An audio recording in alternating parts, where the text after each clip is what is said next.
Hoje o nosso canal da BCO Blanca Centro Odontológico traz um assunto muito especial. Hoje vamos falar da ressurreição de Cristo e vamos seguir da quaresma até a ressurreição. E hoje estamos aqui com o Frei Fernando Henrique, que vai nos explicar um pouco sobre essa linda fase de Jesus. É uma linda fase, mas também é um pouco triste, não é, Frei? Sim, se a gente lembra a questão do sofrimento, sim. Sim, né? Hoje aqui a gente está na paróquia Nossa Senhora Da Luz, que pertence à Arquidiocese de Salvador, e aqui nós estamos hoje especificamente no centro comunitário. Eu queria entender um pouquinho sobre a quaresma. Por exemplo, a quaresma ela começa a partir as pessoas falam que após a festa profana do carnaval, seria isso? A quaresma começa na quarta-feira de cinzas. Então celebramos o carnaval, teve todas as festividades do carnaval, e aí vem justamente a quarta-feira de cinzas, onde nós iniciamos a quaresma com um bonito rito penitencial, que é um rito penitencial, já que o tempo da quaresma é um tempo penitencial. É o momento quando nós recebemos as cinzas, ou na testa, ou sobre a cabeça. E por que ela dura 40 dias certinho? Bem, a quaresma, biblicamente falando, desculpa. Se a gente for contar os dias no calendário, a gente vai perceber que não são 40 dias. É um pouquinho mais que 40 dias. Na regra litúrgica da igreja, a quaresma começa na quarta-feira de cinzas e vai até a quinta-feira santa, na missa da parte da manhã. Então, se a gente conta esse arco de tempo, dá aí 44 dias. Mas se a gente leva da quaresma, da quarta-feira de cinzas, até a ressurreição de Jesus, que é domingo da Páscoa, é com a celebração do Sábado Santo, nós teremos então 46 dias, e se você tira o dia de domingo, os domingos que acontecem nesse período, você encontra o número 40, que aí o número 40 está presente na Sagrada Escritura em diversos lugares, seja o número 40 de 40 dias, seja o número 40 de 40 noites, seja o número 40 de 40 anos.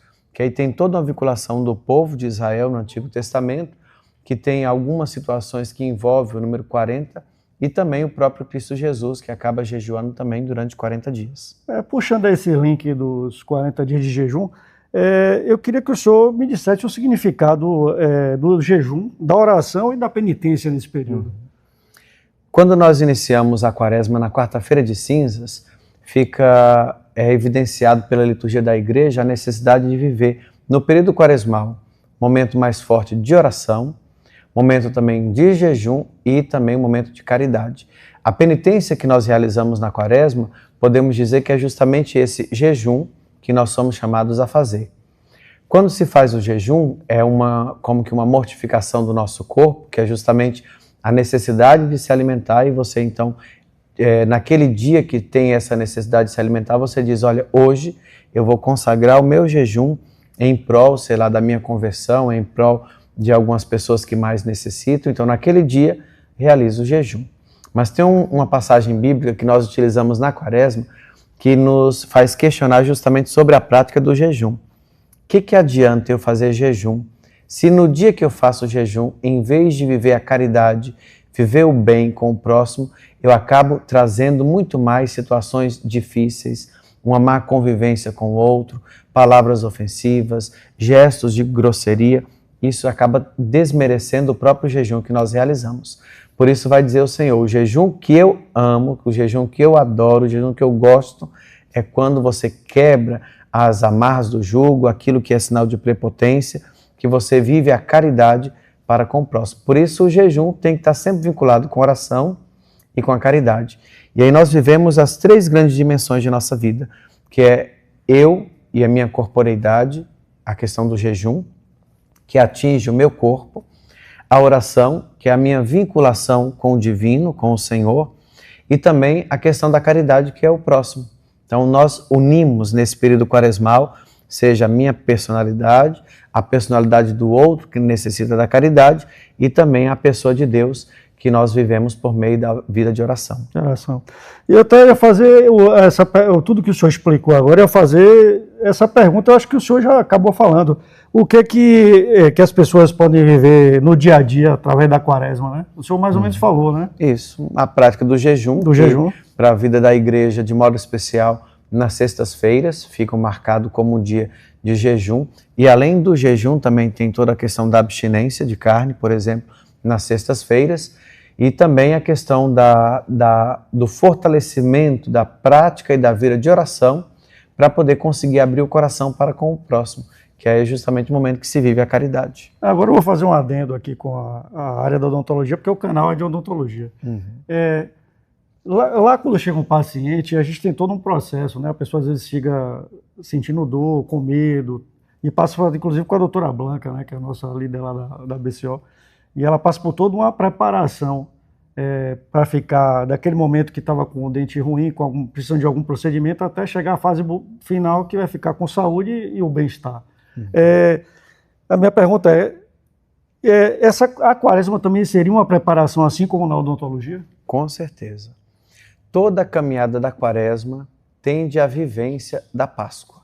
Então nós iniciamos na quarta-feira de cinzas, encerramos a quaresma na quinta-feira da paixão, momento que somos chamados a viver o tríduo pascal, quinta-feira santa, momento da última ceia de Jesus e o lava-pés, sexta-feira a entrega de Jesus na cruz e o sábado quando nós celebramos a ressurreição de Cristo. A partir daí nós podemos dizer que é Páscoa, uma vida nova. Então, assim como na odontologia tem todo esse momento de preparação, a quaresma é essa preparação para uma vida nova. Quem entra, por exemplo, na BCO, espera sair com essa vida nova por meio de um sorriso renovado e uma qualidade de vida. Então, na Páscoa ou na quaresma, nós vamos nos preparando para viver essa vida nova, que é justamente o período pascal. E o senhor está explicando muito bem a questão, porque eu estou eu estou entendendo agora, eu como católico e cristão, né, eu estou entendendo mais ainda o que o senhor está explicando. E eu queria que o senhor explicasse para as pessoas conhecer mais um pouco sobre o rito da Semana Santa. Como é que se dá? Primeiro ela começa no domingo de Ramos, você disse? Isso, no domingo de Ramos. Então é uma grande semana, a Semana Santa é uma grande semana, que começa no domingo de Ramos e termina no domingo de Páscoa.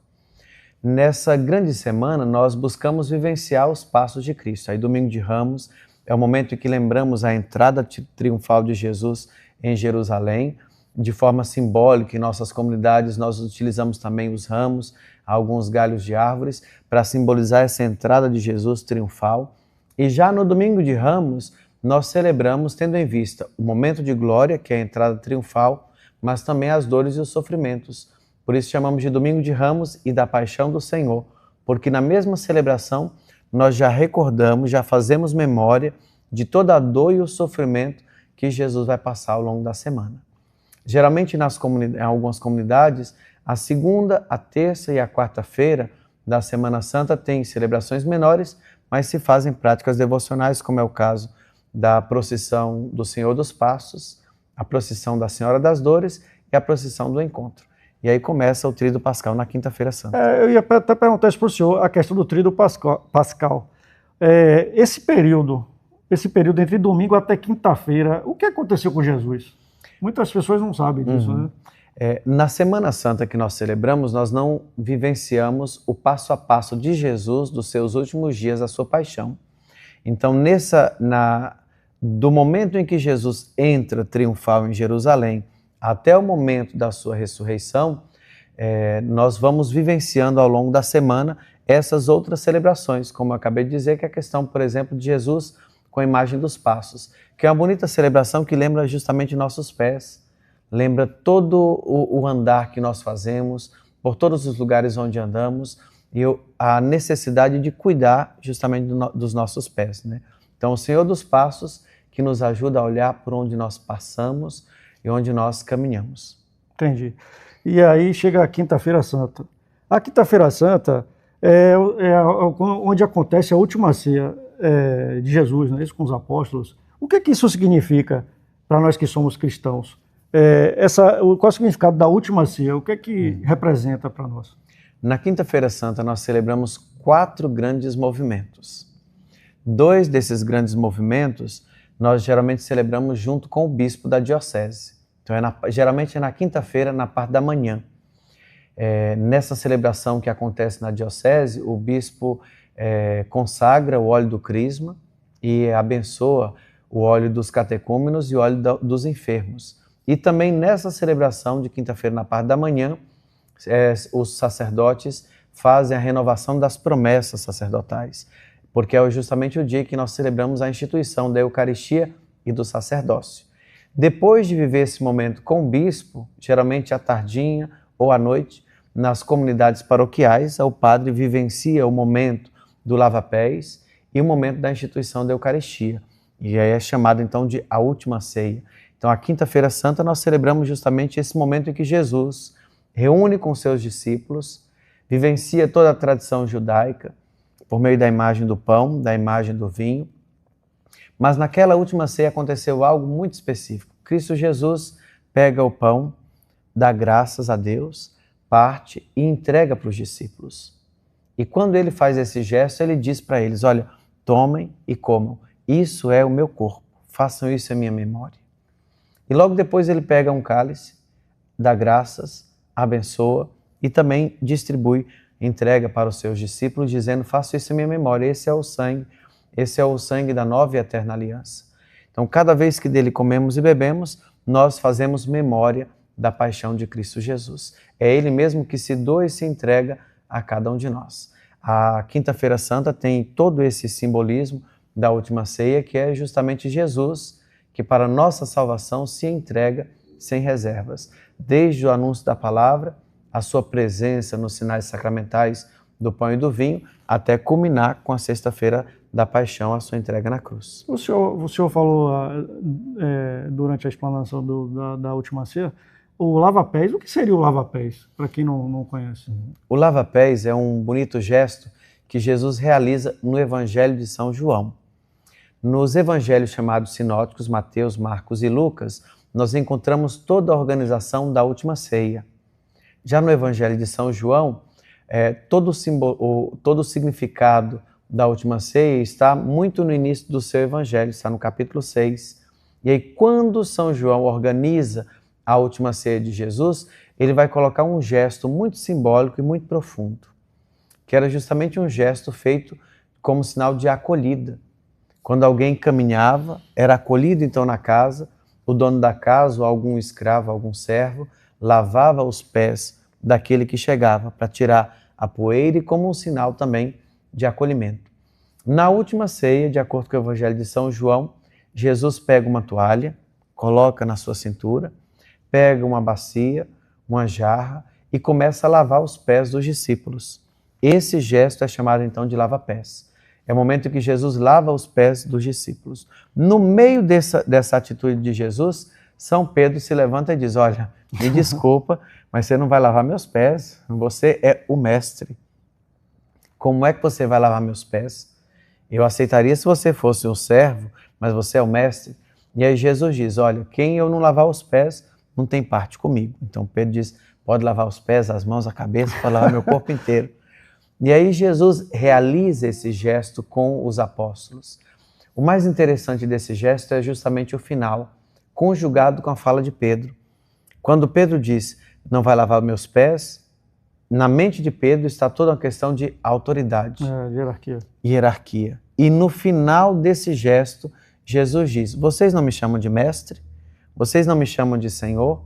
Pois é, eu sou mestre e lavei os pés de vocês. Agora é a vez de vocês lavar os pés uns dos outros. É todo o ensinamento de humildade e também de serviço generoso ao próximo que Jesus concede. Era isso que eu ia falar, porque Jesus, eu sou apaixonado pela vida de Jesus.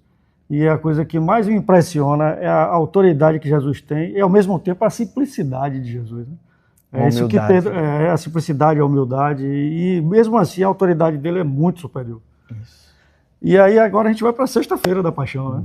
A Sexta-feira da Paixão é um dia de silêncio e reflexão. Isso. Para nós, a Sexta-feira da Paixão quase que começa ainda na quinta-feira. Quando na Quinta-feira Santa está terminando a celebração, tudo da igreja que é sinal de enfeite é retirado. A toalha é retirada, as velas são retiradas, tudo aquilo que está ornamentando o espaço celebrativo é retirado, para poder indicar o momento que Jesus foi preso e todo esse sentido de vazio. Então a celebração de Sexta-feira Santa, Sexta-feira da Paixão, é uma celebração de silêncio, de contemplação. ainda que envolvida com toda a questão da dor e do sofrimento de Jesus, guarda ainda a esperança. Então, nesse momento que celebramos a Sexta-feira da Paixão, nós fazemos memória de Cristo Jesus, que é entregue, acorrentado, açoitado, que é colocado diante de um tribunal e que recebe essa condenação e que vai então para o lugar do desfecho final, que é justamente o Gólgota. E ali Cristo Jesus entrega a sua vida na cruz para salvar cada um de nós. A celebração da Sexta-feira Santa termina então nesse profundo silêncio. Não há bênção final, apenas a despedida, oração de despedida, e depois cada um volta para casa em silêncio. É uma celebração do símbolo. E o símbolo é justamente alguém que eu amo já não vive mais. Entendi. Se entregou e está morto. E a fase mais triste de Jesus é quando ele está crucificado, né? O que a cruz representa para nós cristãos? A cruz inicialmente é um símbolo de tortura, um sinal de tortura. Cristo Jesus é torturado, é flagelado, é levado à cruz e morre justamente na cruz. Então, o primeiro significado da cruz é justamente um sinal de tortura, de dor, de alguém que entrega e perde sua vida, né? Mas para nós cristãos católicos, todo esse significado de cruz, a partir da ressurreição de Jesus, é colocado como uma nova imagem.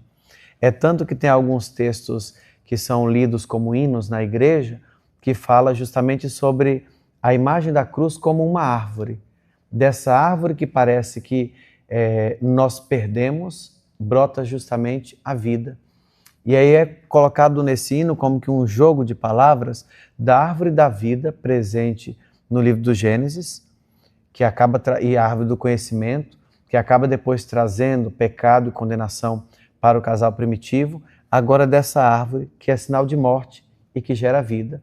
Aquela que era sinal de vida acaba trazendo morte por causa do pecado, e essa que é sinal de morte acaba trazendo vida por causa da entrega de Cristo Jesus. E o sábado de Aleluia?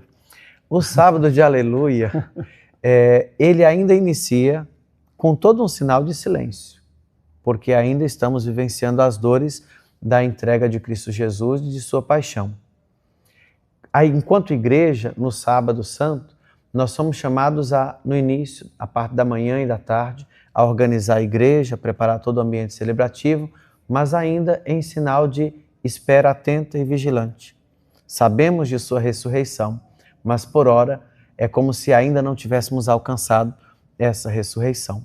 Então, na parte da manhã e da tarde do sábado santo, ainda vivemos um tempo de silêncio, ainda as coisas são um pouco mais devagar, até chegar na celebração que nós chamamos de Vigília Pascal.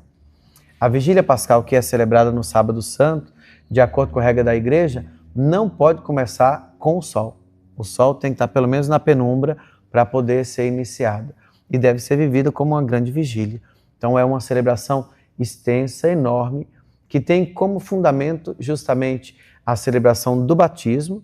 E aí nós encontramos na maioria das paróquias, na celebração do Sábado Santo, também a celebração do batismo dentro da celebração. É o momento que toda a comunidade é chamada a renovar as promessas batismais e aí culmina justamente com a celebração da ressurreição de Cristo Jesus. Aquele que anunciou a palavra, que se deixou presente nos sinais sacramentais do pão e do vinho, que foi morto na cruz, agora é vivo e ressuscitado. E então nós podemos cantar o glória, podemos cantar o aleluia, porque ele já não morre mais, mas é vivo eternamente. Eu ia chegar nessa questão do domingo da ressurreição, mas o senhor já explicou.